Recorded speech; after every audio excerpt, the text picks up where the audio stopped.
humans. This is an adoption campaign, but it's not for me or Mr. Buttons or Frank over there.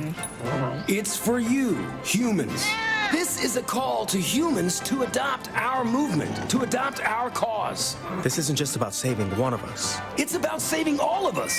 Thousands of lives, every single day.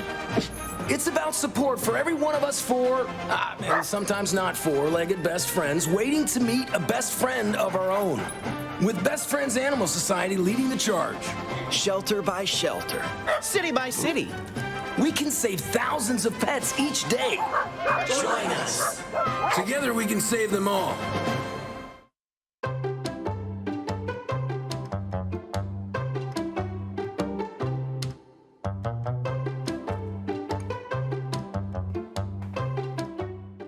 Thank you for joining us for Pet Connect. I'm Tara Douglas. Before we get to our special guest today, let's talk about our pet of the week. And I actually have two pets of the week today. This is Jerry, and we're also going to have his brother Jimbo.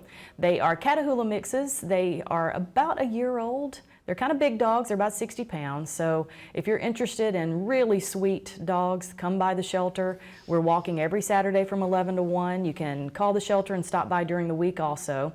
But we would love to find homes for Jimbo and Jerry. You can see that Jerry was on an outing here, and he does great in a car, and they took him to get pup cups. And even if you're just willing to come by and take the dogs for an outing, we've got plenty of places to take dogs for walks around Sylacauga, and you can just come out and enjoy some cuddles with Jimbo and Jerry. So come on out to the Sylacauga Animal Shelter this weekend from 11 to 1. We'll be out there walking.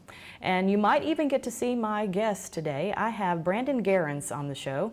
Brandon is our animal control officer. So Brandon, thank you so much for coming on and talking to us. Oh, thanks for having me on, Tara. I appreciate it. We always get so many questions that, and I'm sure you do too, obviously. But Always. let's talk about some different things that you get asked all the time, that we hear, that people contact the shelter to find out. And the big thing that we hear is what can you do city versus county? What are the rules city versus county? So we've got all kinds of things to talk about that involve that.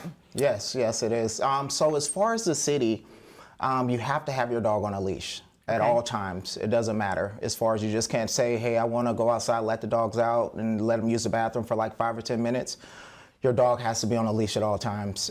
If your dog is not on a leash at all times and there's any type of evidence or someone taking a picture or me just driving by and actually seeing your dog off the leash, you are mandatory, you will get a citation, or initially you'll get a warning letter explaining as far as what your dogs have to be on a leash. And then after that, you'll actually get a citation, and it's a mandatory court appearance. Okay. And then as far as the county, that's something completely different. As far as you can have your dog on your property, it doesn't have to be on leash, but it actually has to be on your property. Okay. Yes. So there is a rule there in the county where you do need to have your dog primarily on your property. On your property, yes. And that's something that I know people are always questioning, and it's not just a good idea to keep your dog on a leash. It is a rule in the city, but that's to protect your dog. I mean, dogs can get run over, dogs can get attacked by wildlife. There are all kinds of things that can happen.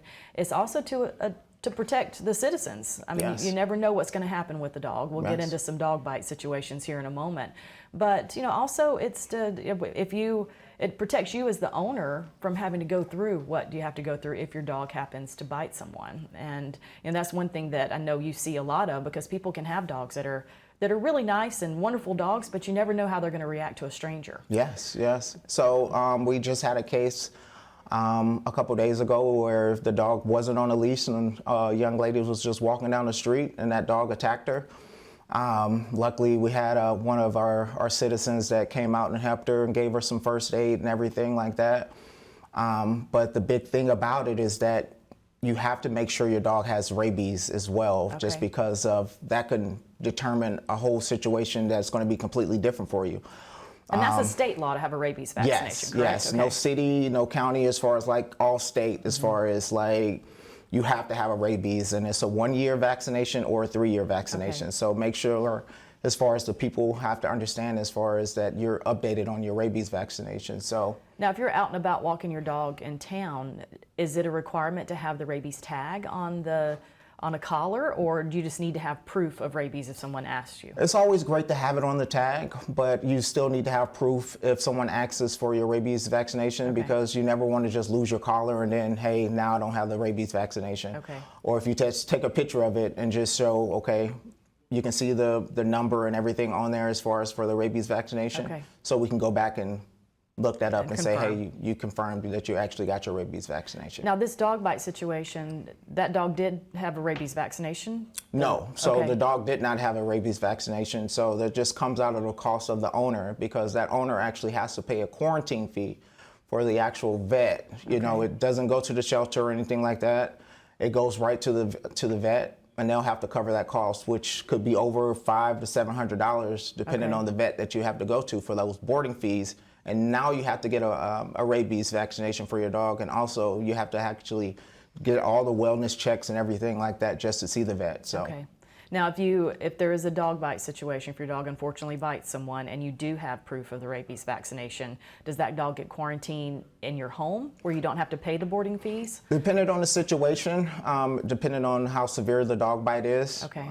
The dog actually can be quarantined in your home. Okay. So you wouldn't even have to pay the actual boarding fees for the vet. Okay. So it's a complete difference. So, and then we don't have to worry about also with that person, hey, you know, when they go to the hospital to figure out this person actually has rabies, because, you know, rabies can take a few days to show up, or it could take, you know, a couple months to show up, and you never know when this was one of those deadly diseases that goes into your brain. I mean, we can't do anything about it. It's like, is it worth it as far as not getting your rabies shot? And it's $10, $15 to go get it. So might as well. I mean, it's state law. You have to do it. So Yeah, and Okay. now you're worried about a civil suit as well. So. Now, when you get a call, of course you work within the city, but you can go a certain distance outside of the city into the county. Yes. Correct? Yes. So we have like a very small surrounding as far as going out of the county. Okay.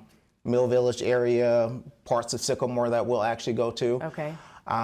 No Coosa County or anything like that, but all Talladega County that we can actually kind of wander around, like maybe 5 miles out of Talladega County we can. So if someone needs help, they can call the Sylacauga shelter. Yes. And if it's an emergency, though, it's better to call dispatch. Yes, and dispatch will reach out to me and figure out as far as anytime after hours, if there's a dog bite, is there something severe, dispatch will reach out to me, and then I'll come in and actually take care of the situation. Well, we are certainly very fortunate to have you as our animal control appreciate officer, it. and we'll keep having you on the show to have more information so that we can spread the information out for the citizens, because people, like I said, they're constantly asking questions. Yes. And you're getting those questions all the time. So any way we can get that information out there, we appreciate it. Always, I appreciate it. Thanks for having me on, Well, Tara. thank you so much for coming on the show. And thank you for joining us for Pet Connect today. Remember to come out this weekend and you can meet our 2 pets of the week, Jerry and Jimbo, and all of the other wonderful dogs that are at the shelter.